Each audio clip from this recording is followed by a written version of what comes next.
Salut, c'est Stéphane. Alors j'aimerais parler aujourd'hui du témoignage de Céline au travers de son livre qui s'appelle En pause à durée indéterminée.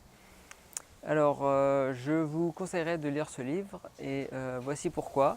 Donc de première chose, c'est quand on se sent atteint d'une fatigue ou d'une maladie chronique, c'est agréable de voir que les autres traversent des choses similaires, qu'ils ont des symptômes à peu près semblables, qu'ils ont à peu près les mêmes recherches, voilà, dont on se sent moins seul.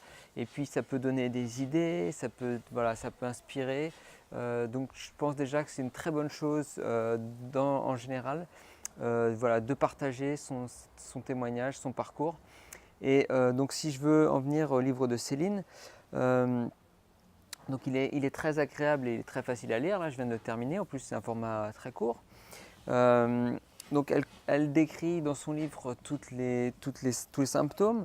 En voici quelques-uns, donc des courbatures, des douleurs, notamment dans le dos, de la fièvre, l'agression par rapport à la lumière, par rapport au son, par rapport aux odeurs, voilà, des sensations de plaies carrément ouvertes sur les bras, des douleurs osseuses, voilà, donc énormément de symptômes. Euh, Ensuite, elle essaye d'aborder un peu les solutions qu'elle a envisagées.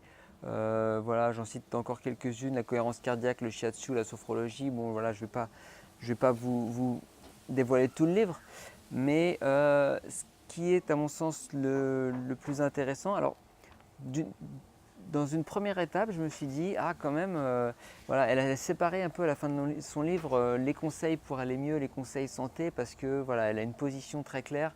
Elle veut donner son parcours et pas donner des conseils de santé. Et moi, j'aime beaucoup justement recevoir des conseils à droite à gauche et des nouvelles idées de santé, de savoir surtout ce qui marche pour les gens. Et et j'étais un peu frustré de voir que ça manquait vraiment de ce côté-là, d'informations. Et puis il y a cette dernière partie qui arrive, et cette dernière partie est vraiment fondée sur l'état d'esprit qu'a eu Céline sur la deuxième partie de son parcours. Et elle dit, je cite, ce n'est pas un combat, et ça c'est vraiment un tournant clé, je pense, de cette épreuve. Donc elle est devenue plus sereine, avec plus de plaisir et moins de frustration. Elle dit, je cite, je n'ai pas retrouvé mes capacités d'antan, j'ai gagné en légèreté de vivre. Et donc moi ça me fait penser, moi j'ai une analogie pour ça, c'est voilà, on a toujours le même... Ah, il y a des travaux dans le coin. Voilà, on a toujours été habitué à avoir ce même parcours. Et puis tout à coup, dans notre parcours, on se retrouve face à un mur.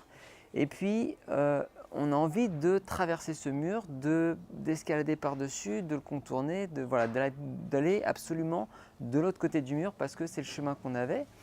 Et puis, il y a ce moment de déclic quand elle dit ce n'est pas un combat, où finalement elle arrête de vouloir absolument contourner ce mur en le fracassant, et elle se retourne, et elle dit bon bah qu'est-ce qu'il y a de mon côté du mur, et elle apprend à profiter de la vie dans son état actuel, et elle prend un chemin et elle ne sait pas où ça l'amènera, peut-être un jour de l'autre côté du mur, peut-être pas, mais ce qui compte c'est que finalement elle arrive à apprécier le moment présent dans sa condition et ne pas vivre en frustration par rapport à la personne que l'on était avant de devenir fatigué ou malade chronique. Donc voilà, beaucoup de positivité dans ce livre, ce que j'ai énormément apprécié, beaucoup voilà, de motivation et d'encouragement pour tous ceux qui sont dans sa condition. Donc un très beau livre, je le conseille vraiment.